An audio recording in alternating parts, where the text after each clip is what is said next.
आज मैं आपको बताने वाली हूँ next part of the summary. अभी हम कर रहे हैं lesson number 6 the making of a scientist, और ये 10th क्लास एनसीईआरटी की बुक में दिया हुआ है।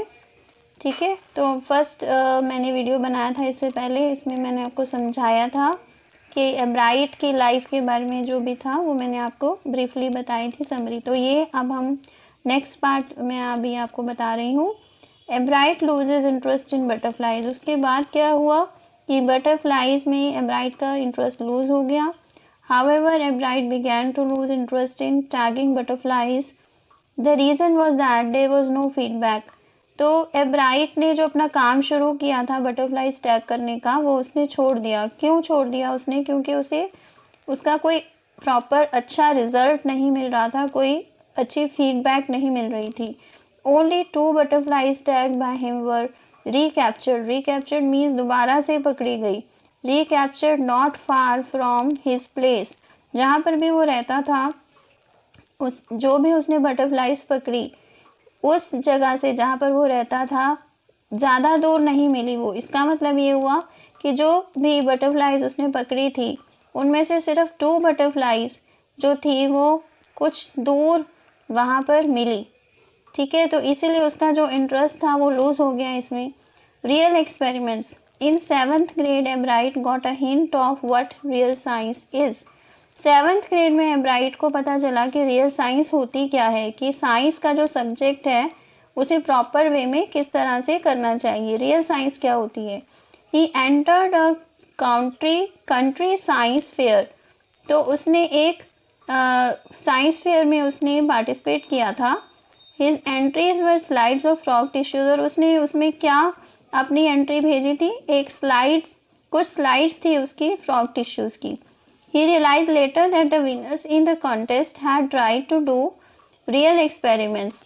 उस साइंस फेयर में उसे कोई प्राइज़ नहीं मिला था और उसने रियलाइज़ करी अपनी मिस्टेक। उसकी मिस्टेक क्या थी कि उसने देखा कि जो भी विनर्स थे उन्होंने रियल एक्सपेरिमेंट्स ट्राई किए थे।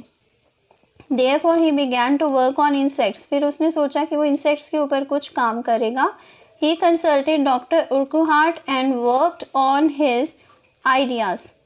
Thus he won many prizes in his projects। Last video में मैंने आपको बताया था कि डॉक्टर उर्कुहार्ट ने बहुत इंपॉर्टेंट रोल प्ले किया था, क्योंकि उसने एक बुक पढ़ी थी। उस बुक का बहुत ज़्यादा इम्पॉर्टेंट रोल था उसकी लाइफ में, और वो बुक थी the travels of monarch x.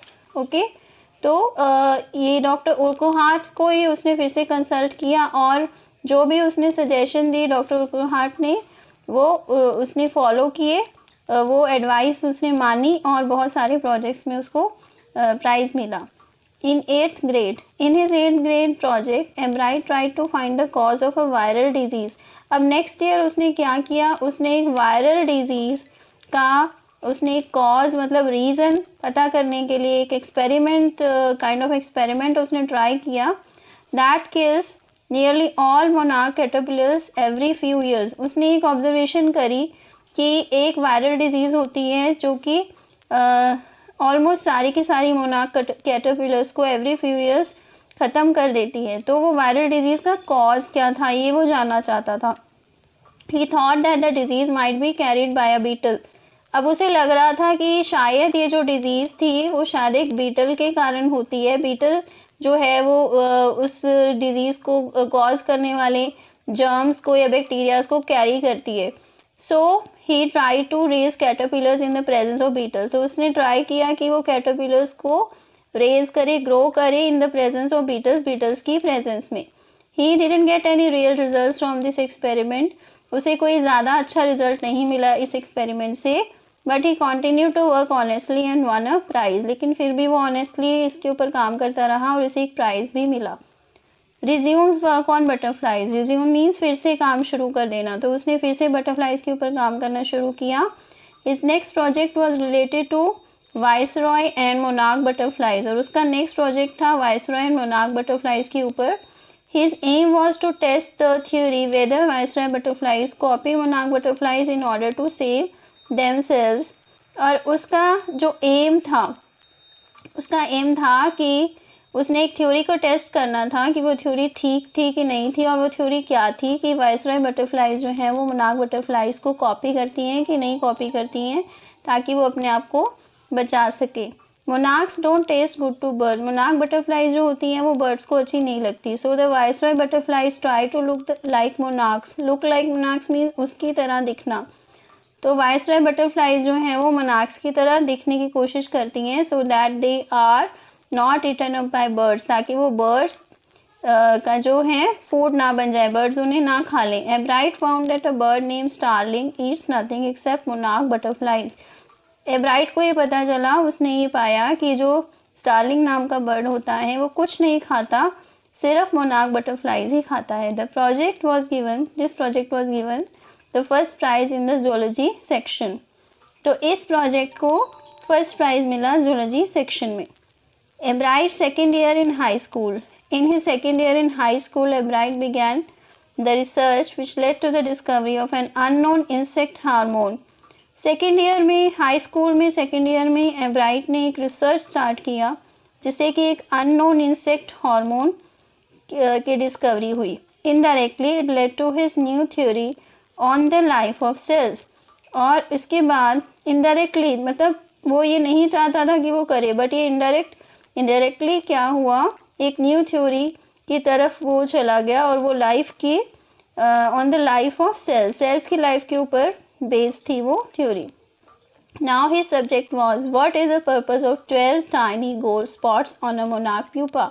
एक मोनार्क प्यूपा के ऊपर 12 टाइनी गोल्ड स्पॉट्स होते हैं, बट वो क्यों होते हैं, what is the purpose of that, ये उसका टॉपिक था। Earlier it was thought that the spots were just decorative और ऑर्नामेंटल। पहले ये सोचा जाता था कि शायद ये स्पॉट्स सिर्फ डेकोरेटिव हैं, ऑर्नामेंटल है, सिर्फ ब्यूटी के लिए हैं। एब्राइट prove that these spots were producing hormones necessary for the full development of a butterfly. लेकिन एब्राइट ने ये प्रूव कर दिया कि ये जो स्पॉट्स थे वो हार्मोन्स के लिए, हार्मोन्स बनाने के लिए थे, necessary for the full development of a butterfly. In spots से हार्मोन्स निकलते थे, प्रोड्यूस होते थे, और ये हार्मोन नेसेसरी थे एक बटरफ्लाई के डेवलपमेंट के लिए। ये बहुत नेसेसरी मीन्स बहुत ज़रूरी थे। This project one him the first prize in the county fair, और उसे फर्स्ट प्राइज़ मिला इस प्रोजेक्ट के लिए। कॉन्टीन्यूस एडवांस्ड एक्सपेरिमेंट्स, इसके बाद उसने एडवांस्ड एक्सपेरिमेंट स्टार्ट कर दिया और उसे कॉन्टिन्यू किया। As a high school junior, Ebright continued his advanced experiments on the monarch pupa. monarch pupa के ऊपर उसने फिर से experiment start कर दिया। In his senior year, he grew cells from a monarch's wing in a culture. और उसने एक कल्चर में monarch's wing से cells grow करने शुरू कर दिए। He showed that the cells would divide and develop into normal butterfly wings case only if they were fed the hormone from the gold spots. तो अगर उन गोल्ड स्पॉट से उनको हार्मोन मिलता तभी तो वो नॉर्मल बटरफ्लाई से वो ग्रो कर सकती थी। The cells would divide and develop into normal butterfly wings case only if, तो ये जो हार्मोन था ये बहुत ज़्यादा इंपॉर्टेंट था जो गोल्ड स्पॉट से निकलता था। The following summer Ebright went back to the department of agriculture's lab and worked on the hormone theory, और वहाँ जाकर उसने डिपार्टमेंट ऑफ एग्रीकल्चर लैब से वहाँ पर उसने काम करना शुरू किया हार्मोन थ्योरी के ऊपर। Finally he was able to identify the hormone's chemical structure, और फाइनली एंड में उसे पता चल गया कि हार्मोन का केमिकल स्ट्रक्चर क्या था। Research on DNA, a year and a half later Ebright got the idea for his new theory about cell life, और 1.5 years के बाद उसे एक और आइडिया आया about his new theory about cell life. He was able to get an answer to a puzzling question, और उसे एक पजलिंग क्वेश्चन जो उसका आंसर अभी तक पता नहीं चला था उसका आंसर पता चल गया। और वो क्वेश्चन क्या था, how the cell can read the blueprint of its DNA. तो एक जो सेल है वो ब्लूप्रिंट कैसे पढ़ सकता है डीएनए का। DNA is a substance in the nucleus of a cell that controls heredity. DNA होता क्या है, एक सब्सटेंस होता है सेल के न्यूक्लियस में जो कि हेरिडिटी को कंट्रोल करता है। हेरिडिटी मीन्स जो भी पेरेंट्स से उनके ऑफस्प्रिंग में यानी उनके चिल्ड्रन में जो भी क्वालिटीज़ आती हैं उसे हेरिडिटी बोलते हैं। It is a blueprint for life. तो ये उसने एक क्वेश्चन का आंसर, पजलिंग क्वेश्चन का आंसर ढूंढ लिया. If his theory proves correct it will be a big step towards understanding the processes of life. अगर ये थ्योरी जो है वो करेक्ट प्रूव हो जाती है तो एक बिग स्टेप होगा जिससे कि हमें लाइफ के प्रोसेसेस के बारे में पता चलेगा. It might also lead to new ideas for preventing some types of cancer. और इससे ये भी बहुत ज़्यादा कुछ चांसेस हैं कि अगर ऐसा होगा तो हमें कैंसर के टाइप्स, कुछ टाइप्स के कैंसर जो हैं उसे हम प्रिवेंट कर सकते हैं फ्यूचर में, अगर ये थ्योरी करेक्ट प्रूव हो जाती है. Ebright's teacher gives a compliment. Ebright's teacher mister Weir paid a fine compliment to Ebright in his words, Richard wasn't interested in winning for winning's sake. तो वो जो उसके टीचर हैं उन्होंने बहुत अच्छा उसे कॉम्प्लीमेंट दिया है और वो क्या कहते हैं उनके बारे में कि वो सिर्फ जीतना नहीं चाहते थे. He was winning because he wanted to do the best job he could. क्योंकि वो एक बहुत अच्छा काम करना चाहते थे. वो सिर्फ ये नहीं था उनके मन में कि उन्होंने जीतना है, उन्होंने अपना बेस्ट करना था, ये उनका एम होता था. A first rate mind, curiosity and the will to win were Ebright's great qualities as a scientist. तो उनका एक जो ये लास्ट लाइन बहुत इंपॉर्टेंट है, उनकी क्वालिटीज़ के बारे में बताता है. He was very intelligent person, बहुत क्यूरियस थे, वो हमेशा कुछ ना कुछ जानना चाहते थे. और उनकी great will power, will to win means बहुत ज़्यादा उनकी स्ट्रॉन्ग विल पावर जो थी, उसी के कारण वो एक बहुत अच्छे साइंटिस्ट बन पाए. These were Ebright's great qualities as a scientist. तो मैंने आपको ये आज ये सारी की सारी समरी अब ये कंप्लीट होगी इस चैप्टर की. नेक्स्ट वीडियो में मैं आपको कुछ इंपॉर्टेंट क्वेश्चंस इस चैप्टर के बताऊँगी. I hope you have like the video. Thanks a lot for watching.